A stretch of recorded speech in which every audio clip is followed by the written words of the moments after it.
Humanízate con Coraje Radio, un programa que lucha por los derechos humanos. Humanízate con Coraje Radio. Dirigen Francisco Javier Posada y Carlos Contreras. Humanízate con Coraje Radio, un espacio para todos. Bienvenidos. 7:30 de la mañana. Saludamos a todos nuestros oyentes. Francisco, un cordial saludo para ti, por supuesto para nuestro ingeniero de sonido que nos permite salir a esta hora de la mañana con este audio. Paco, un cordial saludo que también nos acompaña. Y próximamente vamos a tener al señor diputado Jorge Gómez, un hombre que conoce mucho el tema de las cárceles. Nos ha acompañado, Francisco, estábamos hablando no solo en la Asamblea, en el Consejo de Medellín, nos ha acompañado incluso en la instalación de la segunda mesa regional en el Congreso de la República hace un par de semanas atrás. No escatimó esfuerzos para viajar de la ciudad de Medellín a la capital de la República y acompañarnos en esa instalación. Al igual tengo que decirlo que con el diputado Saúl Úsuga, quien lamentablemente con estos problemas de aerolíneas, pues no fue posible que llegara, pero la voluntad es la que tenemos que reconocer. De tal manera que un cordial saludo para ti, Francisco, en este jueves 19 de septiembre, 7:31 de la mañana. Carlitos, el mejor de los días para usted. Un saludo para todos los oyentes que se encuentran en la sintonía a estas horas de la mañana en su programa Con Coraje Radio, un programa que lucha por los derechos humanos, en la dirección de Carlitos Contreras. Estamos hoy con el diputado Jorge Gómez, presidente de la Comisión de Paz y Derechos Humanos de la Asamblea Departamental de Antioquia, quien muy amablemente aceptó la invitación a estar aquí con nosotros en cabina, a conversar con ustedes, a explicar, un gran conocedor de la materia, de esa gran dificultad, de ese gran problema nacional del hacinamiento carcelario, de la falta de atención médica en las cárceles, de la falta de aplicación constitucional, diría yo, con toda el desconocimiento tal vez que puedo tener del tema, pero yo creo que la Constitución es un derecho de todos y aplicable a todos. Claro. Hay un derecho a la igualdad, por ejemplo. Es la norma de normas, Francisco. Norma de normas, sí, señor. Y estamos aquí con el doctor Jorge Gómez, diputado, que vuelvo y repito, amablemente, con todos sus compromisos, se sienta con nosotros, y qué bueno tenerlo aquí, doctor Jorge Gómez. De verdad, bienvenido. Y bueno, Carlitos, esto es todo suyo. Antes de darle la palabra al doctor Jorge Gómez, déjame decirte y recordarte, por supuesto que nuestros oyentes ya lo saben, el doctor Jorge Gómez es una persona comprometida con las causas sociales y con la población reclusa de antaño, lo conocemos. Antes de entrar en este programa contábamos cómo no escatimó esfuerzos y nos acompañó hace un par de semanas a la instalación de la segunda mesa regional en la ciudad de Santa Fe, Bogotá, en el Congreso de la República, el auditorio que está dentro del Congreso. Doctor Jorge Gómez sabe que profeso por usted un respeto y cariño y admiración. Bienvenido a su programa. Gracias, Carlos, por esa tan cariñosa recepción. Me avergüenza, pues me achanta, porque no me creo merecedor de tanto cariño, pero bueno, lo agradezco. Y un saludo muy cordial para toda la audiencia, que supongo que a esta hora no solo son los ciudadanos corrientes, sino también en las cárceles se escucha profusamente este programa. A propósito, Francisco, un cordial saludo para todas esas mujeres. Déjame contarte que ayer fue que tuvimos al senador Corso. Al senador Corso. Al senador Corso. Pues hombre, en la corporación recibimos sendas llamadas muy entusiasmadas con la noticia del senador en torno a la radicación del proyecto de rebaja de penas, que si bien es cierto ya ellos lo sabían, pues es muy importante que sea el mismo senador, el ponente del proyecto de ley, quien se haya dirigido a todas ellas y por supuesto a la población reclusa y a sus familiares, porque no debemos desconocer que es, como dice en nuestro fanpage de Facebook, fuertes vientos de esperanza y libertad soplan para la población reclusa. Es el proyecto 082 del 2013 que fue presentado en el Senado de la República. Y a propósito, doctor Jorge Gómez, ¿qué le parece a usted si empezamos de alguna manera por un lado amable? Y en este caso en particular es ese proyecto. ¿Qué concepto le merece? Carlos, de eso habíamos hablado desde antes de que presentaran el proyecto, que esa era una de las tantas medidas que hay que adoptar, porque esta crisis humanitaria que se está viviendo en los centros penitenciarios de Colombia tiene que tener una salida integral, que tiene que contemplar varios aspectos. sea, Colombia tiene un sistema penal y penitenciario horroroso que requiere una reforma de fondo. O sea, hay cosas que se penalizan que no debieran ser penalizadas. En Colombia, por ejemplo, le doy este dato, se está penalizando la minería informal como un crimen. Es como penalizar a alguien porque es vendedor ambulante sin permiso de ser vendedor ambulante. Es una actividad social y económica que requiere un trato civil y no un trato penal. Entonces hay conductas que son civiles y que son penalizadas y que ayudan a asignar nuestras cárceles.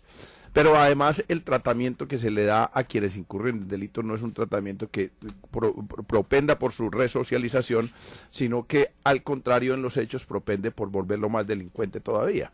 Cuando no hay actividades de resocialización, de educación, de capacitación y de trabajo en las cárceles, lo que se está convirtiendo las cárceles son en unas fábricas de delincuentes. Fábricas de delincuentes, sí señor. Entonces, se requiere una reforma profunda y unas cárceles decentes, no unas ratoneras como las que hay. Eso es un proceso que requiere más tiempo, que requiere una amplia discusión, que requiere una transformación profunda.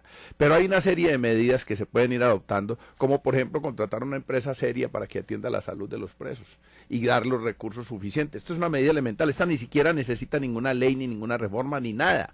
Simplemente es que se disponga en el presupuesto nacional de una cifra suficiente para una unidad de pago por capitación que permita a cualquier entidad prestadora de servicios de salud atender decentemente a los presos. Esa sería una medida urgente. Aumentar la cantidad de la guardia penitenciaria, que es insuficiente. Y esta otra medida, descongestionar las cárceles por la vía de medidas como esta de rebajas de penas que con seguridad no afectarían la criminalidad ciudadana, porque hay mucha gente que ya está cerca de cumplir la condena, que está por delitos menores, que no es de alta peligrosidad, que podría perfectamente evacuar las cárceles de Colombia, que están llenas de delincuentes pobres, que están en la cárcel porque son pobres, no porque sean delincuentes. Porque yo he estado de cerca, usted sabe que en mi oficina un asistente que trabaja con nosotros muy es experto. juicioso, un cordial saludo para el doctor Peláez. En Derecho Penal y Penitenciario. Cada que toma un caso de un pobre dice, no, este señor debía estar en la calle, pero necesita contratar a un investigador privado que aporte unas pruebas, y eso vale una plata y esa persona no tiene con qué pagar esa plata. O sea, pero yo digo que miles de ciudadanos que están en las cárceles que podrían estar perfectamente en la calle. Y esta medida, esta iniciativa del doctor Corso apunta a eso y desde luego puede contar con todo mi apoyo, aunque yo no voto en el Congreso, pero sí ayudaré a que tenga un apoyo social suficiente esta ley para que pase, aunque no sabemos el gobierno qué va a decir. Yo tengo que discrepar cariñosamente y preguntarle a qué tratamiento se refiere usted, doctor Jorge Gómez, si en las cárceles no existe. Hablábamos ayer, Francisco, en el almuerzo y decíamos, es que en las cárceles colombianas no existe ese tratamiento que habla la ley 6593. Tú sabes que en Bellavista, donde hay una población que ahora está cercana a los 7.000 internos, el plan ocupacional no llega a cobijar ni siquiera el 40%, entendiendo trabajando y estudiando, pero aún mucho más grave eso, cuando usted estudia el tema, y frente a eso nos puede dar luces el doctor Peláez, la resocialización allí no es algo juicioso, no son actividades que propendan por la formación académica o en algún arte u oficio en el tiempo, por parte de los reclusos. Yo tengo que decirle que resocialización como tal no existe. Eso fue lo que yo dije. Sí, el doctor lo explica, el doctor lo explica muy bien. No existe, que en vez de resocialización lo que están haciendo es unas fábricas de delincuentes. Y lamentablemente. Y eso es grave y es triste. Es triste en un sistema penitenciario porque yo creo que la función, precisamente, el objetivo de un intramural es esa frasecita de cajón, resocializar. Y bien lo acaba de decir el doctor, la resocialización no existe por ningún lado. Pero además hay una cosa que es evidente y hay datos que dan cuenta de ello. Son personas que están de ociosas todo el día. No tienen nada que hacer. Y eso genera también enfermedades mentales. Muchos de los que salen después de pagar una larga pena, salen como decimos nosotros vulgarmente, con unos rayones, pues salen con problemas mentales y a una sociedad que los recibe como si fueran leprosos, que no les abre ninguna posibilidad. Entonces se configura todo un panorama dantesco de ciudadanos que no cayeron a la cárcel porque cometieron un delito, tuvieron que perder su libertad, sino de ciudadanos que cometieron un delito o no lo cometieron y caen es como en una trampa mortal donde quedan condenados ya de por vida a un estigma que no se borra con nada. De allí que podemos asociar los altos niveles de reincidencia que se suelen presentar al interior de las cárceles. Pero déjenme, los invito a que volteemos la página para tocar una noticia del periódico El Heraldo en la ciudad de Barranquilla, que dice que 6 carros del IMPEC están sin uso después de su donación. Dice esta nota que 26 días después de que la exministra de Justicia y del Derecho, Rudestela Correa, asistiera a la entrega de 6 vehículos que la gobernación donó al Instituto Nacional Penitenciario y Carcelario IMPEC, estos permanecen estacionados en la penitenciaria del Bosque debido a que no han sido matriculados. Y eso simplemente como para invitarlos a abordar otro de los temas que sin lugar a dudas afectan a la institución, y es esos hechos de corrupción tan grandes que hay al interior de la misma. No son pocas las voces que hemos escuchado, entre ellas la señora Contralora, que ha manifestado que la institución es una de las más corruptas en el Estado colombiano. Y allí llama la atención porque cómo es posible que la institución que propende por dar un tratamiento en el marco de la ley 65 del 93 para que las personas que quebrantaron algún punible penal se resocialicen, ¿cómo es posible que esa misma institución ostente el top 1 como las cárceles más corruptas? ¿Qué nos puede decir sobre el particular? Sí, esta es una dijéramos, una epidemia vieja que aqueja el sistema penitenciario.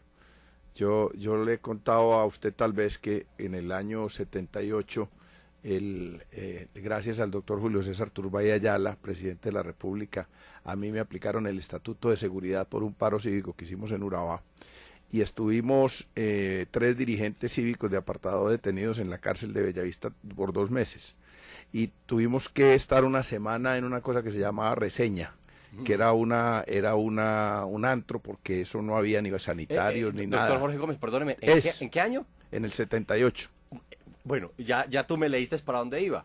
Pues ese antro del cual tú hablas y que yo comparto del 78 a hoy, sigue igual. Bueno, y para salir de reseña había que pagarle un peaje a un delincuente que era medio el dueño de la cárcel y era el que definía para dónde se trasladaban e imponía su ley a sangre y fuego.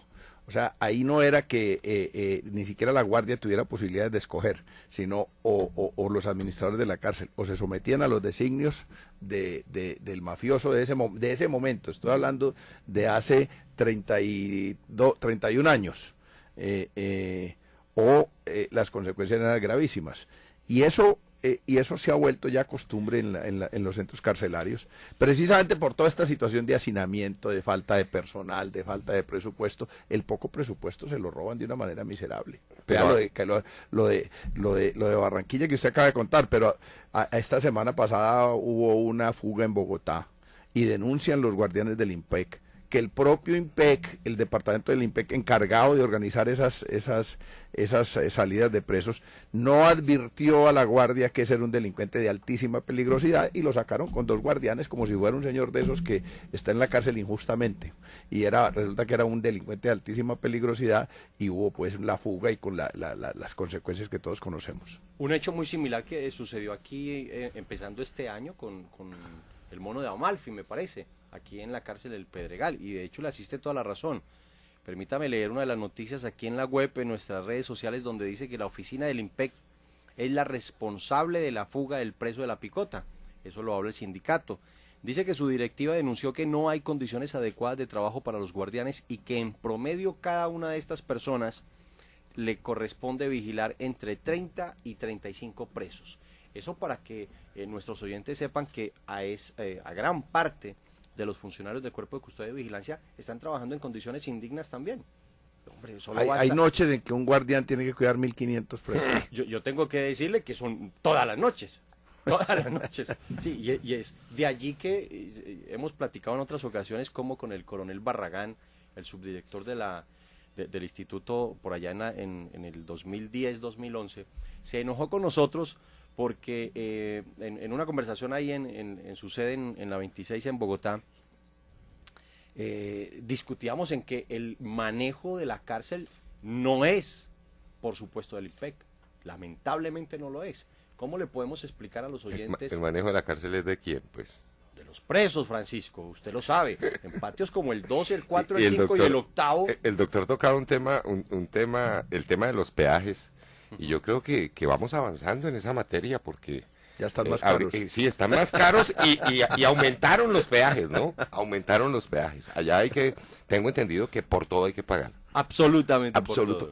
Hasta para estar tranquilo en un baño. Tengo entendido que la cosa va por ahí. Es que ese es el sistema. Para terminar mi exposición, la discusión con el coronel Barragán en esa época era que cómo se le miente sin ruborizarse a la ciudadanía cuando se le dice que es el IMPEC el que maneja la cárcel, cuando en patios como el 2, el 4, el 5 y el octavo, con poblaciones superiores a 1.600, hay uno, y en el mejor de los casos a mediodía, cuando hay que salir a la hora del almuerzo, hay 2 o 3, pero momentáneamente, mientras salen y vuelven a ingresar. Entonces, ¿quién controla los patios? Por supuesto que la población reclusa, y empieza a operar un sistema que el instituto conoce de antaño, Francisco.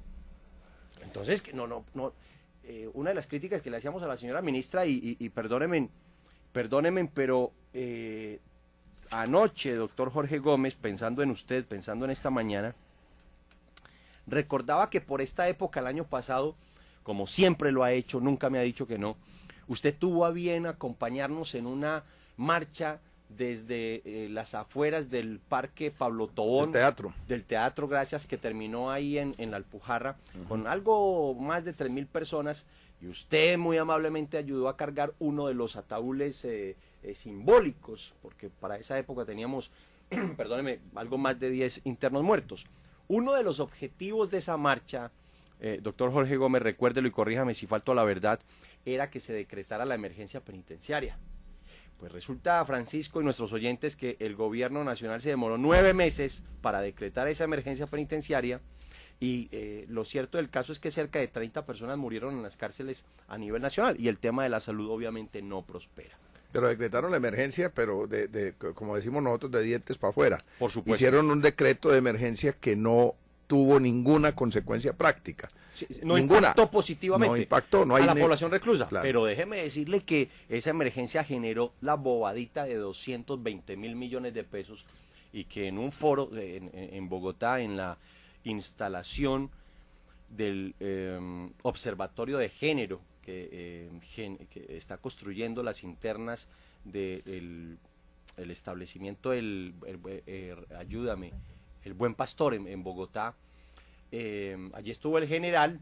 De pronto se demoró un poco las presentaciones y no tuve la oportunidad de dirigirme a él, porque se fue, y le quería hacer precisamente esas preguntas. ¿Qué pasó con esos 220.000 millones de pesos, Francisco, que si bien es cierto no ayudaban a resolver el problema, pues hombre, menuda no es? Sí, no hubieran sido la panacea, pero si hubieran podido amortiguar un poquito la dramática, caótica, insoportable situación que padecen la población penitenciaria, que hay que repetirlo hasta la saciedad. Son ciudadanos que están privados de la libertad y de los derechos políticos, pero los demás derechos no los han perdido. Constitucionalmente tienen los demás derechos a la salud, a la vida, a una vida digna, etcétera, etcétera. ¿Tienen esos derechos? No, en el papel, tienen los derechos, están en el papel, porque los derechos en el papel son muy bonitos. El papel aguanta todo. El papel aguanta todo. El artículo 51 de la Constitución dice: todo ciudadano en Colombia tiene derecho a la vivienda digna y el Estado tiene la obligación de garantizárselo. Y no lee eso y lo que le da es una carcajada, porque canto a la bandera. Ridículo, ¿no? Qué tristeza. Doctor Jorge Gómez, ¿qué se vislumbra en materia de salud para esta población carcelaria a corto plazo? ¿Qué podemos decirle a nuestros oyentes que tienen familiares, que tienen personas muy allegadas a ellos allí en estos sitios, en estos lugares? ¿Qué se vislumbra a corto plazo? En el caso de la salud, por ejemplo. No, aquí yo tengo que ser franco con los ciudadanos que tienen familiares presos y con los propios presos. Soluciones a corto plazo no hay, porque no hay voluntad política del gobierno. Esperamos a que se mueran otros 55 internos. Y la única salida es que los familiares de los presos logren generar una gran movilización social que derrote al gobierno en su pésima política penitenciaria y lo obligue a poner unos centavos, porque ni siquiera es una fortuna enorme. Unos centavos a la población penitenciaria, a las empresas que prestan el servicio en las cárceles, que prestan entre comillas porque no lo prestan, les pagan una unidad de pago por capitación que es menos de la mitad de lo que le pagan para atender a los ciudadanos corrientes. Entonces, si a los ciudadanos corrientes que no están presos los dejan morir Sí. con la unidad de pago por capitación que le pagan a las EPS y que a su vez las EPS le pagan a las instituciones prestadoras de salud, se mueren en carruseles de la muerte, en paseos de la muerte. Imagínense cómo será a la población penitenciaria para la cual la unidad de pago por capitación es mucho menor. Esto es un problema de voluntad política y de plata. ¿Que tiene solución? Claro que sí, pero no hay voluntad política porque los presos para el gobierno no son importantes. Para allá iba yo también. En las palabras del doctor Gómez Méndez, nuevo ministro de Justicia, hablaba él de la preparación de los abogados y me atrevo a decir que de los jueces, porque muchas veces al Estado le sale mucho más costoso, o muchas veces no, un 80% de los casos, tener ese tipo de personas con delitos menores, como usted bien lo hablaba, en una cárcel que tenerlos pagando una pena extramural, ¿no? ¿Hasta qué punto el doctor Gómez Méndez hace referencia a esta preparación de jueces y abogados? Yo he dicho sobre estos nuevos ministros que un buen ministro no puede cambiar un mal gobierno. El doctor Gómez Méndez puede tener mucha idea en la cabeza, ha sido desde juez penal municipal, ha pasado por todas las dignidades de la rama judicial. O sea, no se puede quejar uno de que no conozca la rama, la conoce, claro que la conoce la rama judicial y debe conocer algo del sistema penitenciario. Pero es que está como funcionario de un pésimo gobierno, de un gobierno que no tiene voluntad política. Aquí esas son declaraciones de ministros para producir algún efecto mediático o eso, pero aquí no necesitamos declaraciones. Colombia lo que necesita son medidas, repito, sencillas. Haga un traslado presupuestal, un contrato con una entidad seria que preste servicios de salud y usted resuelve el problema de la salud. Triplique el presupuesto de salud para las cárceles, que no es una cosa de una barbaridad de plata, y eso atenuaría un poco. Ahora, presos se van a seguir muriendo, porque pues obviamente la gente se muere, pero se están muriendo de enfermedades que puede curar la medicina, que es lo grave. Se van a morir, y eso es cierto, sí, todos vamos para allá, pero que no se mueran por falta de atención médica. Y por patologías que, como lo acaba de decir el doctor Jorge Gómez, perfectamente pudieron haber sido tratadas a tiempo. Y algo mucho más delicado es que recordemos que el pilar de la Constitución es el respeto a la dignidad humana y es exactamente lo que no se cumple tras las rejas. Pero déjeme retomar el tema de la salud, doctor Jorge, para preguntarle, ¿debe usted recordar que como uno de los resultados de los diferentes eventos donde hemos podido coincidir es que ¿por qué no pensamos en que el sistema penitenciario tenga su propia EPS, su propio sistema de salud? En Colombia la población reclusa perfectamente supera los 175.000 seres humanos, sumando obviamente las personas que están privadas de su libertad en su residencia o que gozan de algún beneficio de brazalete. ¿Será que el gobierno va a esperar otros 9 meses o tal vez un año para abordar ese tema? Yo creo que el gobierno o sea, yo creo que no conscientemente posiblemente, pero con seguridad le va a reventar una crisis de enormes proporciones. O sea, acaba de suceder en Venezuela, hace 2 días. otra tragedia en Venezuela, en una cárcel por situaciones similares. En Centroamérica han sucedido varias. Colombia es afortunada porque la situación de hacinamiento es aterradora, el abandono es aterrador, y aquí pueden suceder cosas muy graves. Estos gobiernos no actúan sino cuando pasan cosas muy graves. Esto es una desgracia. Y eso que actúan a veces solamente para aplacar la opinión, ni siquiera para resolver el problema. Doctor, yo no sé, el futuro es muy incierto, Carlos. Uno ve, aquí toca tocar el tema político. Con pésimos gobiernos como este es imposible arreglar la situación. O sea, esto requiere un cambio de fondo en todo, en todas las estructuras económicas y sociales del país. Yo por eso hago parte del Polo Democrático Alternativo, porque creo que de lo que hay nada sirve, todo hay que cambiarlo. 7:54 de la mañana, doctor Jorge Gómez, aquí el tiempo en la radio vuela. Se nos fue. Pero yo quiero 2 cositas para terminar muy breve, y es, ¿cuál es ese mensaje para esas mujeres y hombres que hoy están privados de su libertad tras las rejas? ¿Cuál es esa voz de esperanza? Termine usted el programa con ese mensaje, doctor. Yo creo que la esperanza la mencioné un poco, la insinué al principio. Aquí en Colombia a la gente no le paran bolas, sino cuando se organiza, y se moviliza. Es necesario que los familiares de los presos, que son muchísimos, tengan organizaciones, se movilicen, hagan escándalo, hagan bulla, hagan movilizaciones, demanden, exigen, presionen a los políticos. Es la única manera. Es la única manera. Mire, los cafeteros en medio de la crisis tan pavorosa le lograron arrebatar al gobierno 1 billón de pesos para subsidio para la caficultura. Eso no salva la caficultura, pero es un alivio muy importante, indudablemente es un alivio muy importante. Si los presos y sus familiares tuvieran organización fuerte, sólida, y exigieran, yo estoy seguro que mejorarían. No resolverían el problema porque este es un gobierno que solo un cambio estructural resolvería, pero mejorarían mucho y tendríamos la esperanza de cambiar algún día toda esta estructura. La esperanza está en la organización y en la movilización de los presos y sus familiares. Unión. Doctor Gómez, Jorge Gómez, muchísimas gracias por estar con nosotros. Yo creo que no vaya a ser la primera. Lástima que el tiempo es tan corto, pero por aquí lo esperamos. Pero si es la primera, permanentemente. Es que no sea la última. Que no sea la última, Por aquí lo esperamos continuamente, doctor. Este programa es para usted. Bien pueda. Mil gracias por atendernos. Y bueno, Carlitos, ya despide usted el programa. El cariño para la población reclusa y el agradecimiento profundo para mi amigo Jorge Gómez, diputado de la Asamblea Departamental de Antioquia y presidente de la Comisión de Paz y Derechos Humanos. Hasta el día de mañana. Hasta mañana, señores. Mañana a la misma hora, en punto de las 7:30, estaremos diciéndoles humanízate. Gracias. Humanízate con Coraje Radio, un programa que lucha por los derechos humanos. Humanízate con Coraje Radio. Dirigen Francisco Javier Posada y Carlos Contreras. Humanízate con Coraje Radio, un espacio para todos. Bienvenidos.